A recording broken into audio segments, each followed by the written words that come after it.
Welcome to Invisibly Unwell. I'm your host, Paige Lavelle. I've spent the past 2 decades climbing the corporate ladder. I've worked hard to get where I am professionally, but there's a side of me that few are aware of. I am also an autoimmune warrior, an eating disorder survivor, an author, and now a podcast host. My goal here is to educate and empower high-achieving women navigating autoimmune conditions and other chronic illnesses, who at the same time are also dealing with challenges that all high-achieving women face, like disordered eating, perfectionism, and people-pleasing. Invisibly Unwell is what I wish I had at the start of my journey. You are not alone.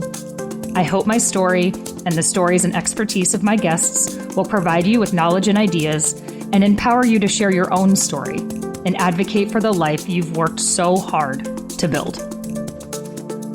Quick disclaimer, this podcast is meant for general information purposes only and should not be taken as a substitute for medical advice, diagnosis, or treatment. Today's guest is the wonderful Anessa Powell. She was diagnosed in 2013 with Addison's disease, a very rare autoimmune disease, and she has since been dedicated to raising awareness. Anessa began sharing her experience in 2016 and launched her social media outreach through the former pages of Addison's Disease with Grace. I had the honor of meeting Anessa this past December of 2022 at an Emerging Leaders in Rare Autoimmune Disease workshop, and I was blown away by her vulnerability and the fact that she turned her passion into purpose. Anessa is now the founder and CEO of AllAbility Recruiting, a recruitment firm specializing in connecting the disability community with meaningful employers, and they also offer disability training and consulting for entire organizations. Welcome, Anessa Powell, to the podcast. Thank you so much for taking the time to be here today. Oh, it's my pleasure. I'm excited, Paige. Great. Well, I'd love to start off by just having you share your story, what your first experience was in the chronic illness space, and a little bit about your journey, what got you here today. Obviously, you don't need to dive deep, but I would just love to hear kind of a high level.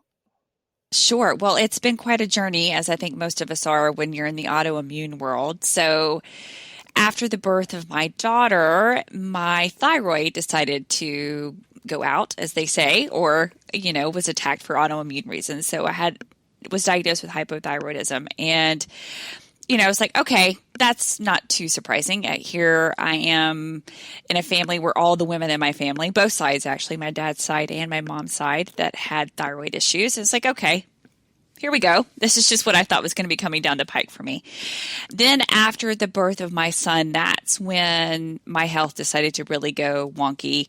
And it was really a long road to diagnosis. So my son was born in 2008. It was not a great birth in a sense that it was just, it took me a while to bounce back after he was born, much worse so than when my daughter was born. And I thought, well, maybe I'm just older and I don't know what's happening, but it just definitely took a while. Excuse me. And then, it was a myriad of random symptoms that, were leading over the years as a very slow progression of what we didn't know at the time is that my adrenal glands were going out. And all of these symptoms separately can mean 1,000 different things, but once you put them together, they finally figured it out. But my symptoms became seriously worse between 2010 and 2012, where I just could not fight any infection. So like, for instance, the kids were preschool age at the time. They would come home. They'd bring a lovely cold home where it would take them a few days to a week to get over. It would take me weeks or even a month. One summer of 2012, I had pneumonia, and it took me over 4 months to get over it. And we just couldn't understand why I couldn't kick it. And it was just between that, and then I was starting to get this hyperpigmentation. I was getting very, very tan. And it was like, okay, well, I'm getting older. I'm getting tanner. How cool is this? But it was not like it was a red flag, but it was just very odd. But I loved it, because who doesn't love to have a nice glow? And then, I would start having just all of these horrible stomach pains Went to every doctor you can imagine to understand what was really happening. They found nothing. Ultimately, I ended up having sinus surgery. I had another thing. I couldn't get over chronic sinus infections. Ended up having sinus surgery. It was the best decision I ever made because 10 days later, that's when my body decided to go into crisis. It's known as an Addison's or primary adrenal insufficiency crisis. Wound up in the hospital, very, very sick. Took them over 11 days of me being hospitalized. Essentially, my body was shutting down. And they didn't know why, and presented with my sodium level was at a 106. So if you're familiar with sodium levels, you're supposed to be above about 135. I was at 106, and the doctor said to my family at the time, "We don't know why she's not in a coma right now. Honestly, this is coma level." And I think it was just sheer determination to get in the hospital and just get diagnosed, honestly. But anyway, eventually they diagnosed me with that. And I was so thankful to have a name for all of these symptoms that I had been feeling for so many years, a validation from many, many times. I had been told that my symptoms were due to being a mom and being a woman. And that's a whole other podcast page where we can talk about that. Yeah. But we can totally talk a little bit about that because that's a huge part of my story too. Minus I'm not a mother, but yes, I've definitely been told that. Are you stressed? Like, is your cycle normal? All those really fun medical gaslighting. All those things, they were babies at the time, as I like to say. They were 4 and 1 and then 5. No, I'm making that up. When I was finally diagnosed, my son was 4, my daughter was 7. But leading up to that, all of those years, I was ultimately told, "Oh, you're a stay-at-home." I was a stay-at-home mom at the time. You're just stressed. You just have a lot going on. You just, you need to just prioritize your health and taking care of yourself. And I'm like, wait a minute, that I'm having severe stomach abdominal pain, and you're telling me that I'm just stressed and this is what's happening. And it'd be different if I had had anything leading up to that, or that's how my stress had manifested in previous years. But I'd never had stomach issues in the past. So flash forward to 2013 is when I was diagnosed of January, and being able to say, okay, yes, I have validation. This is what's happening. Now you're diagnosed with something rare, a rare autoimmune condition. It's also, okay, holy moly, what do I do now? Because your life is forever changed. And with Addison's disease, you have to take medicine, which is a steroid, to live. And if you don't take it, it ends very badly and painful for you. So now you have this whole new life of, okay, you have medicine that you have to take to live. What does that look like for you? And I quickly learned after being diagnosed that when you are diagnosed with something rare, you are going to be the only person that knows about it, even when talking about with medical professionals. So what does that look like? So my life was forever changed upon diagnosis in so many ways. It completely changed the trajectory of my life and professionally, but also personally too, and what that looked like for me going forward.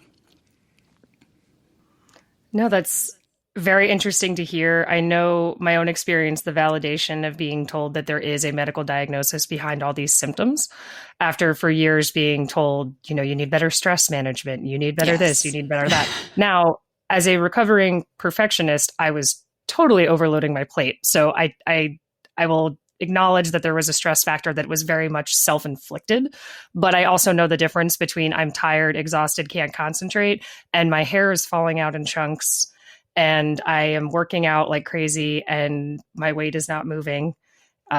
Just stuff that I'm like, this is very physical. This is not a connection between my stress level and this.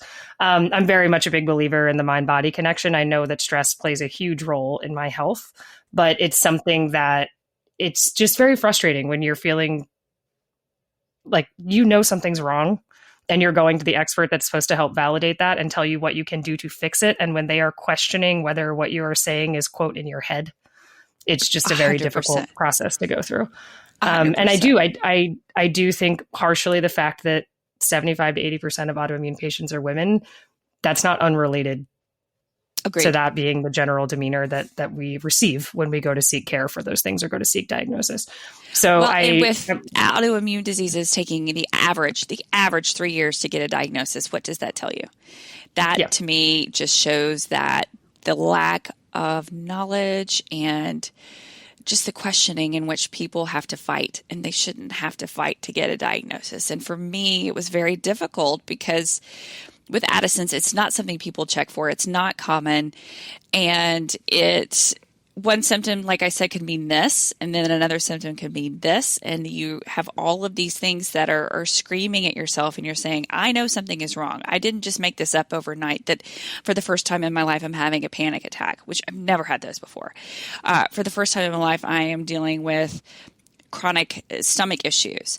For the first time in my life, I will be honest, I lost weight and was very, very thin. And let me tell you, that's not something that you could describe Anessa growing up. That I was always battling with my weight. So what is happening to your body? And just to have that opportunity to feel validated after such a long time, I can't tell you how amazing that was. And I feel so sorry for other women who are still fighting to get answers.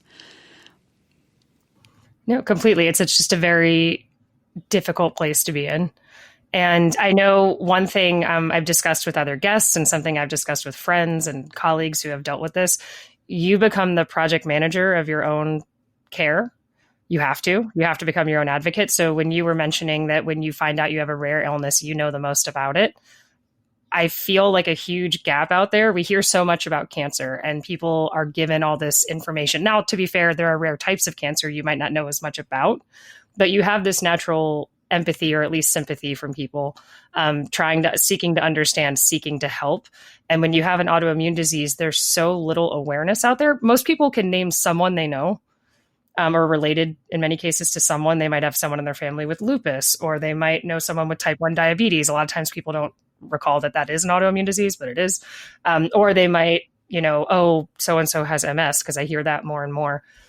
But there's very little, they might know someone who has it, but there's a severe lack of knowledge. And I don't blame, it took me a long time. I was a little bitter because I was diagnosed with my first autoimmune disease when I was 12. And then my second at 24, my second at 21 or 22, and then my third at 24. So I was aware that it was out there and I researched it, and I was first diagnosed with scleroderma, which is quite rare. That said, I would have to go into doctor's offices if it was a primary care physician and explain my condition. Every time. Single time. Every time. And I get it. That's not their specialty. Their specialty is internal medicine. So I understand. I'm not someone who's naive and thinks every physician should know everything. Yeah. But it becomes difficult especially when you're young or when you're dealing with a lot of competing priorities. In your case, you had 2 young kids, and you're trying to balance having to keep all that knowledge and keep someone up to date. And I do recall there were times I would get a little concerned because it would be in my health. It would be in my, I guess now we all have electronic health records, but at the time it was in my physical chart in the 90s, early 2000s. And I would have to explain, like, I would be sick. And I'd go and they'd be like, oh, you don't have a fever. It's just 99. And I'm like, my basal temperature is 96.2. I absolutely have a fever. And so it took trial and error for me to have to learn, like, I need to remember these things because I fall outside of the barriers that are considered quote unquote normal. And so I need to be aware of all these little nuances with my healthcare and how I need to be treated and what I need to bring to the table in these discussions with physicians that the average person might not even think. That's great that they don't have to, but the average person wouldn't have to think about. So I think there's a bit of a struggle out there for patients because you are expected. I wouldn't say expected, but you learn very quickly that if you want to share, you have to have all of your ducks in a row and you need to know what to share and what questions to ask. And that's a lot to put on someone if it's a new diagnosis and they've been waiting 3-4 years. There is a relief with the diagnosis because you're like, it's tangible. This is no longer something that is causing me emotional and mental distress in the sense that I don't know what is going on. There's a whole different level of distress with diagnosis, but there is a sense of relief. But then I think the real journey and the real battle honestly begins to really be the advocate for your own healthcare. Well, and just to continue and piggyback on that, for people with adrenal insufficiency, that is our biggest, and this is what I see most and hear most. I was at a conference at the end of March, 1st of April. When we get sick and we have to go to the emergency room, I cannot tell you the level of frustration it is to walk into an emergency room and you need life-saving medication. And we're talking within minutes. We're not talking within hours. So say, for instance, if I get a stomach bug or eat the wrong type of food and I can't keep anything down, we immediately have to go to the emergency room in order to get a vial of Solucortef is what it's called, which basically means it's a steroid that's given to us intravenously through IV fluids. We need it immediately. If not, we will go into crisis and it will ultimately lead to death. So you're talking about people who present and you say to them, I need this, and you are met with just utter confusion. And this happens every day. So I have a medical form that I keep with me at all times, just explicitly describing what needs to happen. This is how many steroids medicine I take. This what needs to go into my IV. It needs to be given to me at this particular amount. I'm not a medical professional, obviously, but this is what needs to be happening to me. It's all written down for them. My husband has a copy of it. He knows because also what happens oftentimes when we are presenting this way, we're not able to formulate words and we're not able to speak. And so I can't convey properly what needs to happen. My children know. My children know that there's an emergency injection kit that needs to happen. When I am traveling with people that are not my family or my close friends, I tell them, if something happens to me, this is what I need to have. I first need to have my emergency injection, and then I need to go immediately to the hospital. I see every single day from hundreds and even thousands of people that go into an ER, and they look at them like, I don't even know what you're talking about. They look at us like we're drug addicts, like we are asking for a narcotic. No, I'm asking for a steroid. A steroid. You just put it in our IV and let's get on. And let me tell you what's going to happen after you give it to me. Then I'm going to be able to convey to you what needs to happen from here on out. Then I'll be able to formulate my words. And it is very hard when you have medical professionals whom are taught something for 10 minutes in their entire medical practice, right? They learn about adrenal insufficiency for 10 minutes and it's done. And then you've got hundreds of thousands of people out there that are living with this, and they come in and you're being told that it's all in your head or you're looking for drugs. Once again, this is another tangent that I could go on just to reiterate your point, but it can be very challenging. Tangents are welcome. Part of the reason I started the podcast was, first and foremost, I want other people out there that I know are struggling with this and they think they're alone. Yeah, and absolutely. So I want to provide positive information and action steps, if you will, that we can take. I don't want it to become a group page where everyone's just commiserating over their worst symptoms. Like, I think that can become a very negative spiral. But that said, like, I want these people to feel validated. Like, you're not alone if you feel like you're fighting an uphill battle every time you're trying to seek treatment. And especially, I'm fortunate that I'm not, at least my health condition does not require emergency response like that. But I've had to, that's a whole other level. And I commend you for handling that the way that you do. I've had to explain at length when I am not well, my background, my health conditions. It's just something that I learned how to do. The most recent time that I had to go to the ED, and I'm fine, but they had to give me medication that made me a bit loopy. And my husband, thankfully, was there and was able to share with them the medications that I'm on, make sure they had the updated doses for my thyroid meds, and make sure that they knew things like every time if I have to get anesthesia, I get very ill. So to make sure they get some sort of anti-nausea medication. Those are things that you can't expect every emergency room to have that information. I get it. But when you have a chronic illness and you are put in that position where you're just having to manage your care and share all these things and try to get, I work in the corporate world, like trying to get buy-in from your care team that you're not lying and that this is valid is very difficult.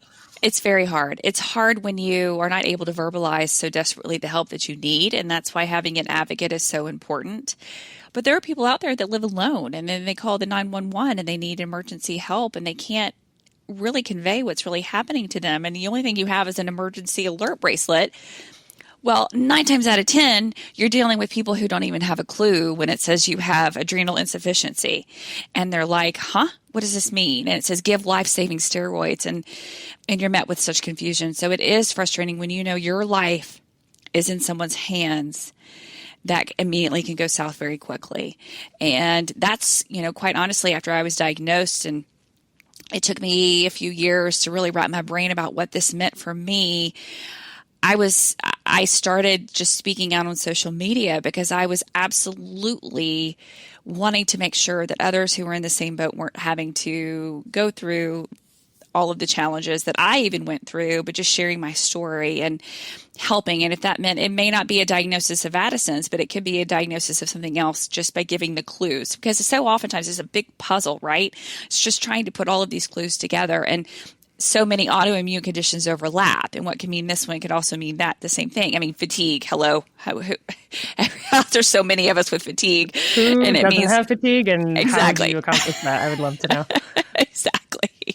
So, I mean, that's why I started sharing about that and what that looked like, but also just raising awareness. You know, when I meet people and if they find out I have Addison's, their first response usually is, "Oh, my dog had that," or "I know somebody's dog who had that." It's a very common in dogs, but it's like, okay, it's definitely a serious condition. It's something worth noting. It's also something to share about so people can learn.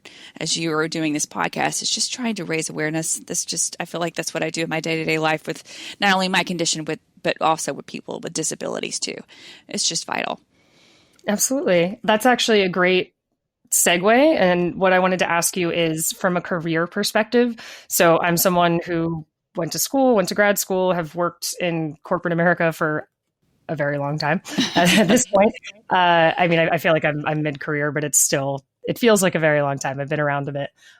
So I know that this has impacted my career and how I handle work in many different ways. I feel, and I'm curious if you relate or what your story is. I feel that I very much just grinned and bared it for a long time because initially I was working in project management and healthcare, and then I switched over to fintech. Very, very male dominated, you get your stuff done and you don't show a chink in the armor or a weakness, or like you are not someone they can look to rise in the company. And it's something that I kept all of my health issues to myself, whether it was the very physical aspect of it or the mental toll that it takes to be balancing the care for these issues. And I have a thyroid condition. Like if I don't manage my levels properly, I am going to be completely tired, unable to concentrate, again, with the hair loss, gaining weight, feeling sluggish. And that affects you mentally. It affects your ability to concentrate. It affects your ability to provide good work and to show what you're capable of. So I know there was a season in my career where I didn't reveal anything. And then it got to the point where the stress was too much and I wasn't taking care of myself physically. I wasn't, for me, meditating helps, and I was completely ignoring or making time for that. Exercise, reasonable exercise. I used to be really into HIIT workouts, and then I would crash. Oh yeah, and that's no. I couldn't do that. Yeah. It really was frustrating for me because Yes. It's one of those things. Like, I guess the crux of what I'm saying is in that career path, I had to learn my limitations. And as someone who's very much a chronic perfectionist, people pleaser, collector of gold stars, noting limitations is extremely difficult for me. And it's something I continue to work on. So I'd love to hear your story of how you handled this from a career aspect. Well, my career aspect's been very interesting. So I call it before children, I should say. Before I was diagnosed, I was an event planner. And so I was working for a hotel chain and planning events. And my goodness, I was working 70, 80 hours a week. And that was wild in the sense that there are no holidays. When you work for a place that never closes, you're always working. And, it was interesting. There were clues at that point, even that I look back on now in my health, where I would literally have a conference and I would go hard for the first 3 or 4 days. And then I would absolutely crash. And most people didn't do that. They could still keep going. And I just remember looking back on it being like, man, I don't know how I'm always like petering out by the 3rd or 4th day. And then I would have, like, at one point my back went out, but my back was not traditional back issues. It was lower back pain, which I now know was flank pain from my adrenal glands. They were starting to just we didn't know at the time, and it's very hard I thought it was just traditional back pain, but it wasn't. So that, I can look back on that now. And then I became a stay-at-home mom and had every intention of going back to work full time after my son went off to kindergarten, but that was when my health went wonky. And so here I had this new diagnosis, and I didn't know what that would mean for me. If I could sustain working many hours a day, being full time, being in the office, and what that looked like. Well, with my husband's career, we ended up moving to a different state. We're in North Carolina now. We moved to Ohio, and we were there for a few years. And that's when I was just trying to get my arms around the diagnosis. And that's when I started talking about it. But during that process, it was learning how I was managing my day-to-day of managing me, my household, but also the working aspect of it and what that would look like. And so it really just took me a few years to get my arms around energy levels and being mindful of that in health and food and you name it. We moved back to North Carolina, and that's when I really started to get into patient advocacy and what that looked like for where it would be either working in corporate America or being patient advocate just locally. And so my road has been very twisted, but now I'm at a point where I manage my schedule and I'm very mindful. So I'm doing traveling a lot now for speaking engagements and conferences and training that I do with the company. And I always now have to block out time within my calendar to be very careful what that looks like. So for instance, in the afternoons, I block out time just to make sure if I need to rest, I can, which I'm so thankful that I have the opportunity to do that. Working from home, I can block it out and do that. If I'm traveling, like for instance, I went to a conference, like I mentioned, that adrenal conference at the end of March, 1st of April. Well, that was in Portland. So that was a time difference. And coming back, I blocked out my calendar the next day and making sure that I didn't have any in-person meetings or Zoom calls. So if I needed to rest or if I didn't have to leave the couch, I could take my calls from a phone call, not necessarily a Zoom, just being very mindful of that. I have learned, and I'm sure all of us feel the same way. You just learn what works and what doesn't work. And you make a mistake and you're like, ooh, I'm not doing that again. I'm not going hard. I'm not doing a HIIT workout. Let me tell you, and what that looks like, how to manage it. And it's trial and error. That's the big thing. And so now I am so blessed and fortunate that I can manage my schedule and say, look, I need to have a rest between 2 and 3 every day. If you want me to be a normal human being and have a productive work environment and home life, let me have that rest. I'm a big proponent of naps. Yeah, they are wonderful. Yes. I struggle to take them sometimes, but they are wonderful. So I would love to hear more about your company that you started and what need it addresses. And then I'm totally going to jump in and ask you a bunch of questions about the knowledge you've gained from working in that space, because I think it's wonderful for people to hear. Well, the name of the company is AllAbility Recruiting, and we specialize in what I like to say, all things disability employment related. So it was really started out of a need, Paige, that was from my diagnosis and hearing others' stories of having lapse in their resume for they were being sick. Like for me, I was out of work for several years because once it was because I was a stay-at-home mom, but then I couldn't get back into it because I wasn't sure my health was going to sustain it, right? I was still trying to figure that out. But it doesn't mean I'm not worthy of working. It doesn't mean I don't have something to bring to a business or to a company. So there were many others out there, people who had been diagnosed, people who had been in treatment, people whom aren't your conventional candidate and are getting kicked out of these automated systems when they're applying for jobs because their resume has gaps. So pandemic hit, in 2020. Changed everything for our family. I was really at that point interviewing for various jobs for patient advocacy. And then, of course, the pandemic, everything changed. People stopped hiring and lots of things changed for our family too. My husband's job situation changed. And so we were really looking at our next opportunity and what that would look like.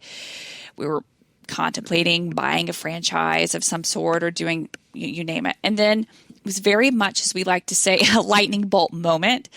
We looked at each other one day and we were like, you know what? We're working with recruiters. He was working with recruiter, and I was actually working with a disability recruiter too. And we were not wowed by our experiences. And we were like, okay, you know what? We can do this. We can start this business, a true firm where we employ and try to find people jobs who have disabilities of all types. Invisible, visible, apparent, non-apparent, whichever way you like to say it.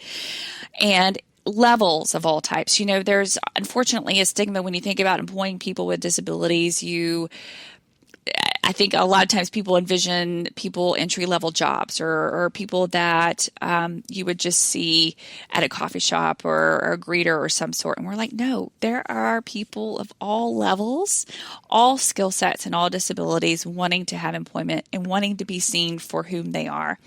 So we launched in June of 2021. So we just celebrated our 2-year anniversary, and it's been such a great ride. You know, we initially began with the recruitment side of the business, but we quickly learned that businesses, companies want to do the right thing. They just don't often really know where to begin. So we started training sessions, and that's where we have an opportunity to go into HR teams, to hiring managers, to teams of all levels, and really train them on disabilities. You know, we started the simple basics of Disability 101. What even is a disability and what does it look like? And 1 in 4 people have a disability, and you're sitting in a room. Let me assure you, you think you don't know anyone with one, you do. And so just kind of rolling through that and interviewing and understanding accommodations and maintaining accommodations. And then the last piece is that culture. And why is it so important to hire those with disabilities, to support your current employees that have it, your customers, and so on, and what that looks like for your bottom line. And then after we do these training sessions, our clients would be like, okay, what do we do next? And we're like, so that's why we have the third arm to our business, and that's consulting, where we can get our arms truly around making sure that every piece of the puzzle is complete and holistic and inclusive to disability, those being interviewing, the application process, to the interviewing, to the onboarding, and then the support after it. So it's been an exciting thing. So much of what I do, Paige, is just education and really just trying to convey and get people on board, but why it's important. You know, as I mentioned, 1 in 4 people have a disability. It's the largest minority group in the world. And truly, when it comes to corporate America, to large businesses itself, medium-sized to large, it's that last piece that when people are looking at their DEI or their hiring practices, it's really the lacking piece when it comes to that. We're probably about 20 years behind in the movement with hiring people of color and women in leadership positions. And I think, and I feel, and I see this all the time now, that companies are starting to take note and be like, oh, wow, okay, we have not done this right, or we've not really addressed this before, and how do we get our arms around this? But not only how do we do this, but how do you do it correctly? Especially now in this hot topic of neurodivergent candidates, people who are, you know, neurodivergent, which basically means your brain works differently, for those that are listening, if you've not heard that term before. And your brain just works differently than neurotypical. You know, people who are on the spectrum, people who have ADD, ADHD, those fall under that neurodivergent umbrella. And that seems to be a hot topic, especially in the tech world for corporations, of hiring that, but you have to do it correctly. And so we help businesses make sure that that is done right from the beginning, so they don't end up coming back later and being like, we didn't do this right, we're losing talent. So that was a long story, but that's where we are. I think there's a lot, at least in my own experience, there are a lot of companies who put the message out there of inclusivity and open to hiring anyone, and they may talk the talk, but it really they need to take it to another level to walk the walk, because I feel like it's very easy to put that on not on your mission statement, but on your company values. Yes. And not fully follow through. So I think that that's huge, especially not just checking a box for a quota, but actually looking at how at a corporate level and at a cultural level in the organization to embrace people that are disabled or different, neurodivergent, anyone that just wouldn't fit their standard box. So I would love to hear, what are some things that you have worked with or heard that our companies are doing to help embrace people with these invisible illnesses? Because you or I, if someone met us or saw us on the street, would have zero clue that we have any chronic health issues. And I think that that's very common with a lot of autoimmune diseases, especially. I'm curious, like, what's some feedback you've gotten from companies, or what are some things they're doing to try to embrace people with those issues, since it can sometimes be a blessing and a curse that you have an illness that no one can see? You know, that is the $1 million question. And it can be very frustrating for some that do struggle for one, disclosing. So let me just put it that way. For those that have worked for a company and never disclosed that they have a particular, chronic illness, condition, you name it. So let me backtrack a little bit. So a part of what companies are realizing is that if they do have 1 in 4 people that have a disability and they don't know that number. So say, for instance, they know statistics and they see that, but they don't know who they are. They have, in companies and businesses and corporations, they have what do you call it? A scorecard, a survey, an employee survey, right? That they do. But let me tell you what they're asking. They're asking about whom you are, your ethnicity, sometimes they'll ask about your identity and sexual orientation and how you identify in that way, but they don't ask about people with disabilities. They're not asking, do you have a disability? Have you disclosed your disability? They don't ask that. That's the first piece to finding out in starting that conversation. What's not happening is the conversation is not happening, period. You get hired, you fill out that application. That's the only time that you're asked about a disability is when you fill out that application. And that's because the laws of the ADA ask you can disclose or not disclose. Most people won't disclose because they're worried about the stigma that comes along with disclosing. If they do disclose, it could be for several reasons. One, it's an apparent disability. Obviously, if you're in a wheelchair, you can't say you don't have one. That's just something that's probably pretty common. But, if you also disclose, it could be because you need accommodations. But there are a lot of times people saying, I have mental health challenges, and I'm not going to tell that because I'm going to be worried that they're not going to hire me, one. Or if they do hire me, they're going to be like, okay, we're not going to maybe have her move on to the next level because, of the stigma that goes along with it. So they're starting to recognize that. They're starting to understand, okay, if we say we have this amount of people working for us and we don't know who we are, then we have a culture problem. We have a problem and we need to get our arms around what this looks like. So are we having these conversations? Are we doing these training sessions? Are we really getting into it? Are we creating an environment where people feel comfortable to share?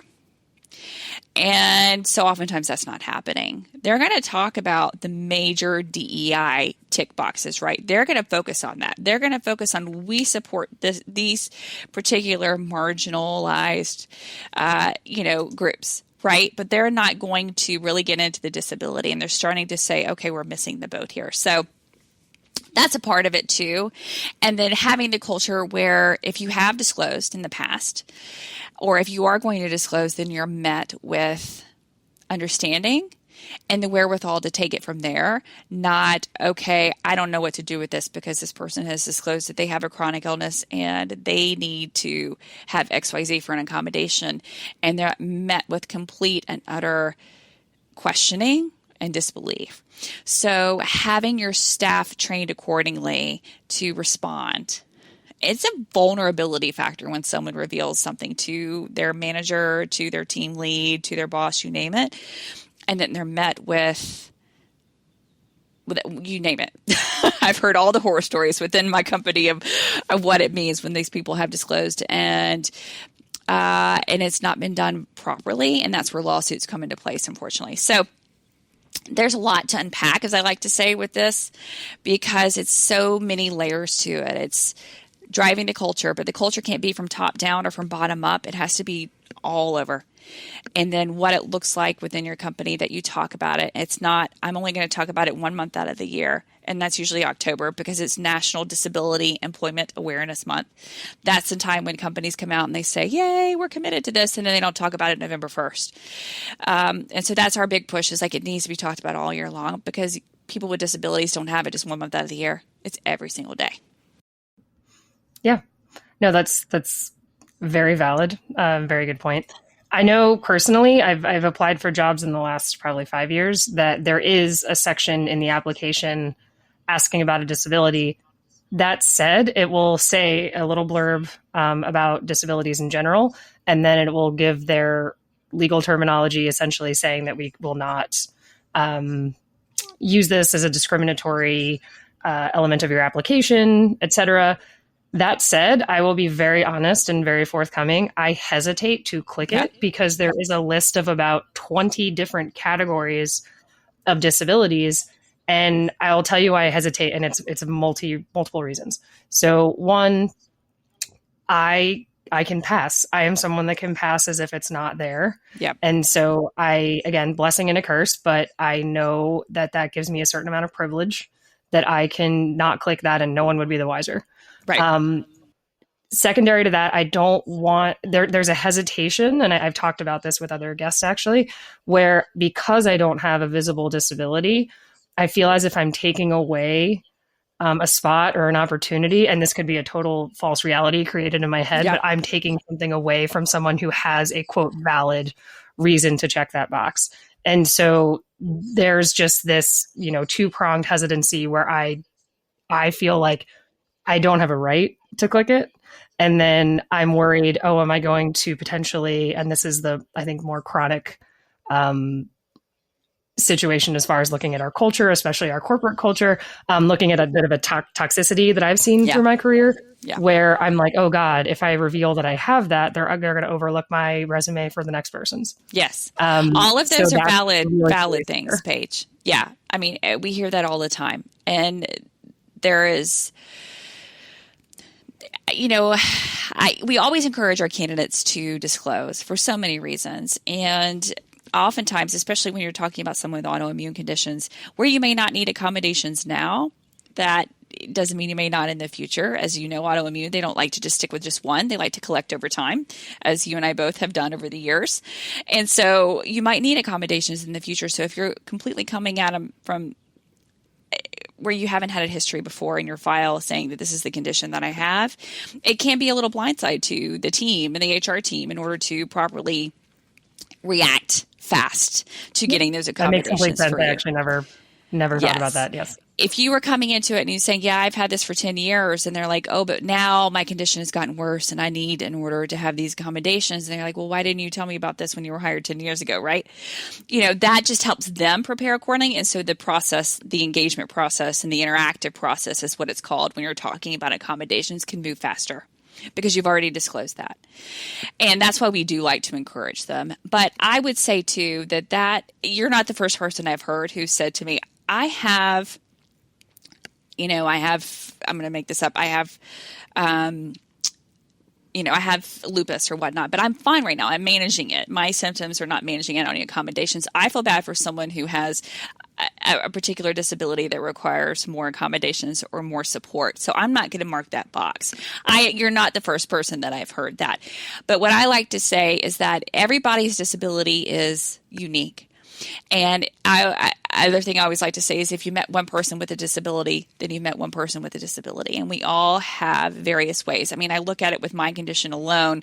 There are some of us out there running marathons, and then there's some of us who can't get out of bed every day.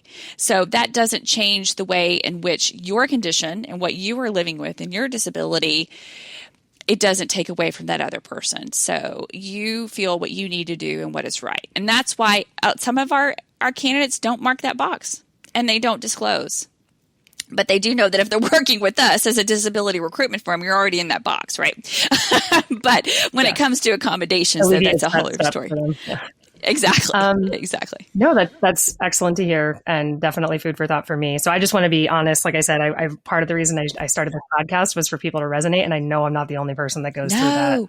And also, 2 pages that you don't ever have to share either. You are not bound by law to share. You don't ever have to tell that. And you can tell it, like I mentioned, you can come back later after you've been hired with a company and be like, oh, by the way, so this is what I have and this is what I need. That is perfectly fine. But the process goes a little bit smoother and faster if it's released from the very beginning. Got it. So one thing you said I would really love to touch on, you had said there's some people with your condition, so Addison's, that run marathons and some that can't get out of bed every day. I'd just love to expand upon that a bit, because I know, as someone who is very career oriented, success driven, I say recovering perfectionist. I'd love to say I'm over it, but it's going to be a lifelong journey. It's very difficult, or used to be a lot more difficult. I'm much better now. You see people with the same condition you have, or you see people that are addressing their chronic illness, even if it's not autoimmune or even if it's not as serious, addressing their chronic issues with these, I use the tag hashtag wellness because I think there's a lot of wonderful things in the wellness space. I also think there's some toxic things in the wellness space.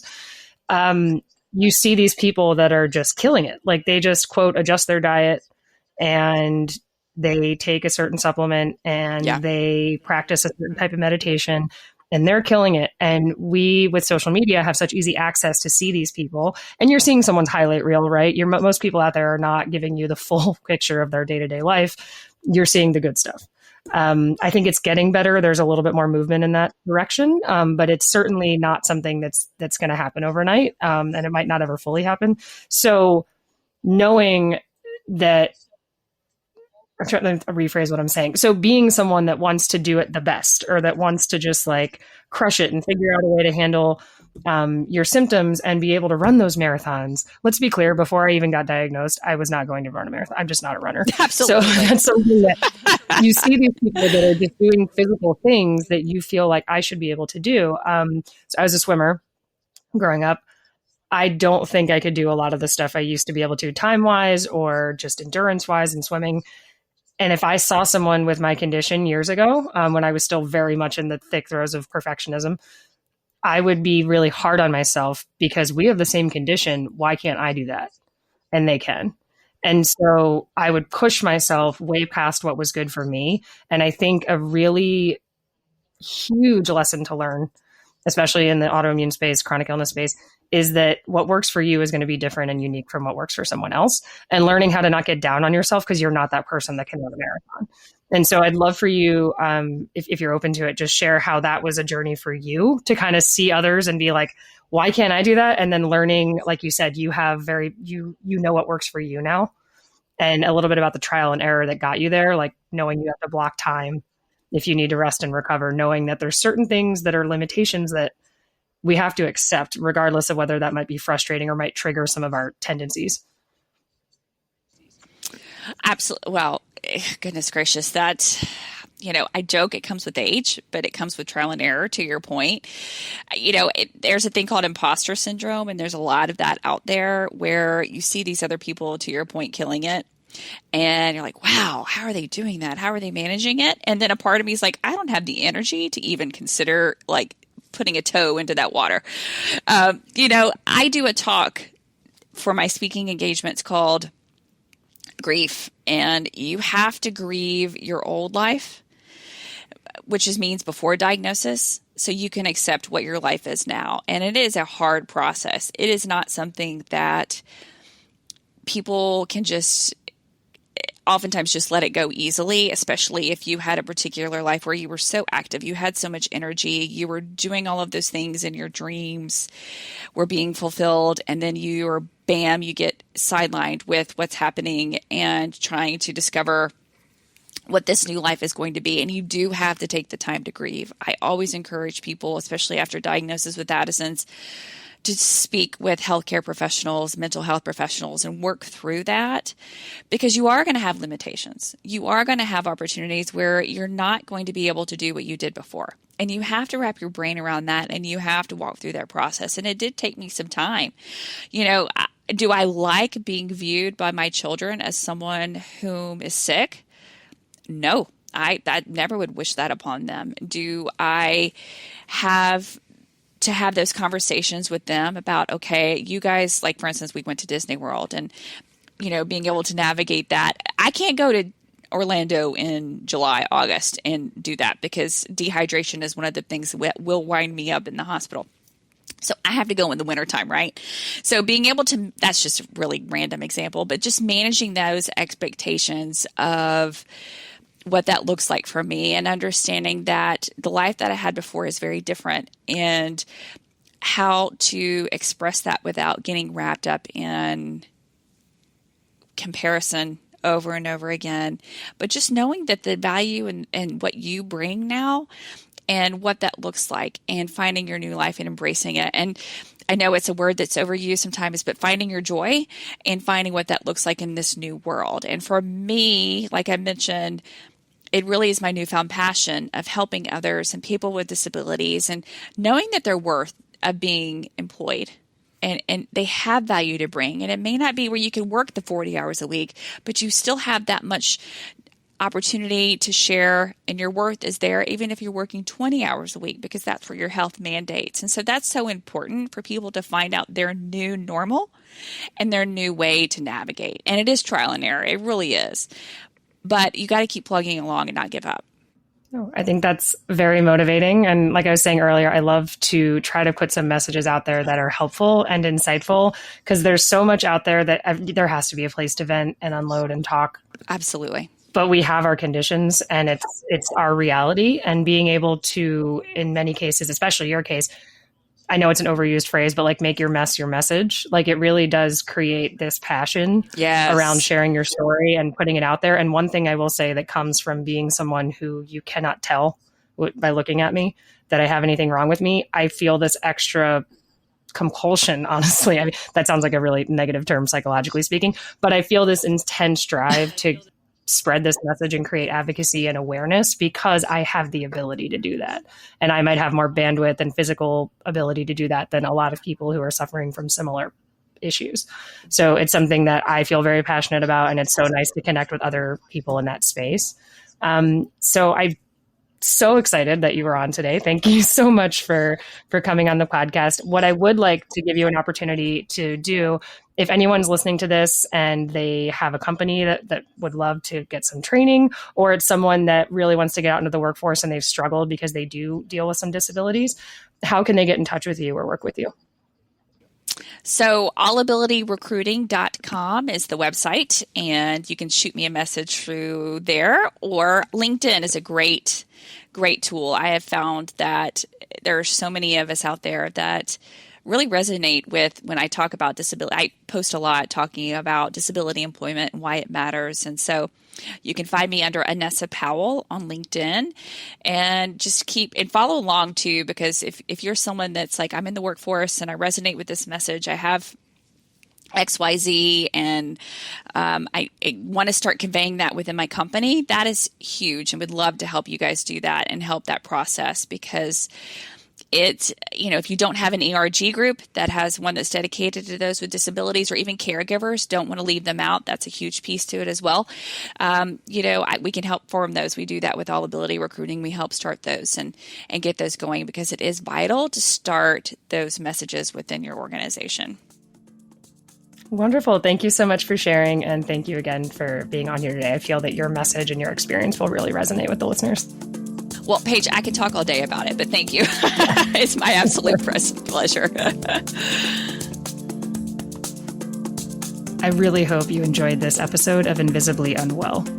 If you like the show, I'd greatly appreciate if you followed it, and if you left a review on Apple Podcasts, Spotify, or wherever it is that you're listening. This allows me to keep the show going and to continue to bring on incredible guests to share their stories.